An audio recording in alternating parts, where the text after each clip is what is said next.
সুপ্রিয় viewers, bike blog নয়নের পক্ষ থেকে দেশের এবং সকল প্রবাসী ভাইদেরকে জানাচ্ছি আন্তরিক শুভেচ্ছা অভিনন্দন। আবারও চলে আসছি আপনাদের মাঝে খুব গুরুত্বপূর্ণ একটি ভিডিও নিয়ে। আজকের ভিডিওতে থাকবে আপনার বাইকটি রাইড করার সময় পিকআপ ছেড়ে দিচ্ছে, বাইকের পিকআপ ছেড়ে দিলে মারাত্মক বিপদ হতে পারে যে কোনো মুহূর্তে।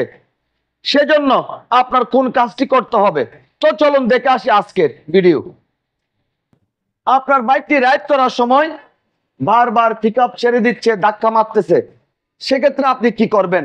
সর্বপ্রথম চেক করবেন আপনার বাইকের ফুয়েল ট্যাঙ্কের মধ্যে ময়লা জমে আছে কিনা। ফুয়েল ট্যাঙ্কের মধ্যে যদি ময়লা জমে থাকে, সেক্ষেত্রে আপনার বাইকটি রাইড করার সময় ধাক্কা দিয়ে চলবে। 2 নম্বর বিষয়, ফুয়েল ট্যাঙ্কের সাথে একটি ফুয়েল সুইচ লাগানো থাকে, ফুয়েল সুইচ চেক করবেন কোনো ময়লা জমে আছে কিনা, পরিষ্কার করে নেবেন যদি ময়লা থাকে। সেক্ষেত্রে আপনার বাইকের পিকআপ ছেড়ে দেওয়ার সমস্যা সমাধান হয়ে যাবে। তারপর যে বিষয়টি আপনাদের দেখতে হবে এসটি কয়েলের কেবল দিয়ে কারেন্ট আসতেছে কিনা। কারেন্ট আসতেছে, ঠিক আছে, না আসলে কি করতে হবে? এসটি কয়েল চেক করতে হবে, সিডিআই ইউনিট চেক করতে হবে, পিকআপ কয়েল চেক করতে হবে, আর ইউনিট চেক করতে হবে। আর যদি কারেন্ট আসে, ওকে, কোনো সমস্যা নাই। তারপর যে বিষয়টি আপনার দেখতে হবে আপনার বাইকের স্পার্ক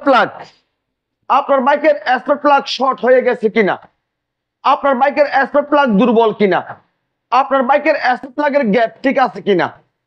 যদি শর্ট হয়ে যায়, যদি দুর্বল হয়ে যায়, সেক্ষেত্রে আপনার বাইকের সার্ভিস সেন্টার থেকে স্পার্ক প্লাগ পরিবর্তন করে নেবেন এবং স্পার্ক প্লাগের গ্যাপ ঠিক করে নেবেন।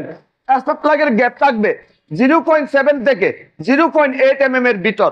সেক্ষেত্রে বাইকের পিকআপ ছেড়ে দেওয়ার সমস্যা সমাধান হয়ে যাবে। তারপর যে বিষয়টি আপনাদের দেখতে হবে আপনার বাইকের মধ্যে এয়ার ফিল্টার লাগানো আছে, চেক করে দেখবেন এয়ার ফিল্টারটি ময়লা হয়ে গেছে কিনা, নষ্ট হয়ে গেছে কিনা। যদি ময়লা হয়, যদি কাগজের ফিল্টার হয়, সেক্ষেত্রে পরিবর্তন করে নেবেন। আর যদি ফোমের ফিল্টার হয়, সেক্ষেত্রে ওয়াশ করে নেবেন। দেখতেছেন পরিবর্তন করতে হবে, সেক্ষেত্রে আপনার বাইকের সার্ভিস সেন্টার থেকে পরিবর্তন করে নেবেন। তারপর যে বিষয়টি আপনাদের চেক করতে হবে সেটি হচ্ছে আপনার বাইকের মধ্যে একটি কার্বোরেটর লাগানো আছে, ভালো করে পরিষ্কার করবেন। দেখতেছেন পরিষ্কার করার পরে সমস্যার সমাধান হচ্ছে না, সেক্ষেত্রে আপনার বাইকের কার্বোরেটর পরিবর্তন করে নেবেন। তারপর যে বিষয়টি আপনাদের দেখতে হবে সেটি হচ্ছে আপনার বাইকের কম্প্রেসার। একটা বাইকের জন্য খুব গুরুত্বপূর্ণ। যখনই আপনার বাইকের কম্প্রেসার কমে যাবে, তখনই আপনার বাইকটি রাইড করার সময় পিকআপ ছেড়ে দিবে। কম্প্রেসার কত থাকতে হবে? একটি পুরাতন বাইকের কম্প্রেসার থাকতে হবে 9.5 কেজি। যদি 9.5 কেজির নিচে কম্প্রেসার চলে আসে, সেক্ষেত্রে আপনাদের কি করতে হবে? আপনার বাইকের ইঞ্জিন অয়েল কমে যাচ্ছে কিনা চেক করতে হবে। দেখতেছেন ইঞ্জিন অয়েল কমে যাচ্ছে, সেক্ষেত্রে সিলিন্ডার ব্লক এবং হেডের মধ্যে ভালভটাকে পরিবর্তন করে নেবেন। আর যদি অয়েল না কমে, শুধু হেডের ভালভ, গাইড, সিল, আপনার বাইকের পিকআপ ছেড়ে দেওয়ার সমস্যা সমাধান হয়ে যাবে। আপনাদের আরো একটা বিষয় দেখতে হবে, যদি আপনার বাইকের মধ্যে যদি কিল সুইচ থাকে, অনেক সময় দেখা যায় কিল সুইচের কারণেও বাইকের পিকআপ ছেড়ে দেয়, বাইক রাস্তার মাঝখানে বন্ধ হয়ে যায়। চেক করে দেখবেন যদি আপনার বাইকের মধ্যে যদি পিকআপ ছেড়ে দেওয়ার সমস্যা থাকে, সেক্ষেত্রে সমস্যা সমাধান হয়ে যাবে।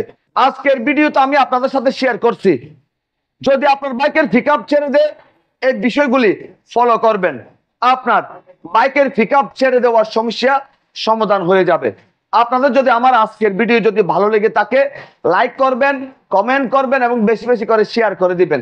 আর আমাদের ছোট্ট পরিবারটির সামনের দিকে এগিয়ে যাওয়ার জন্য সুযোগ করে দিবেন। সবাইকে অনেক অনেক ধন্যবাদ জানিয়ে আজকের মতো বিদায় নিলাম।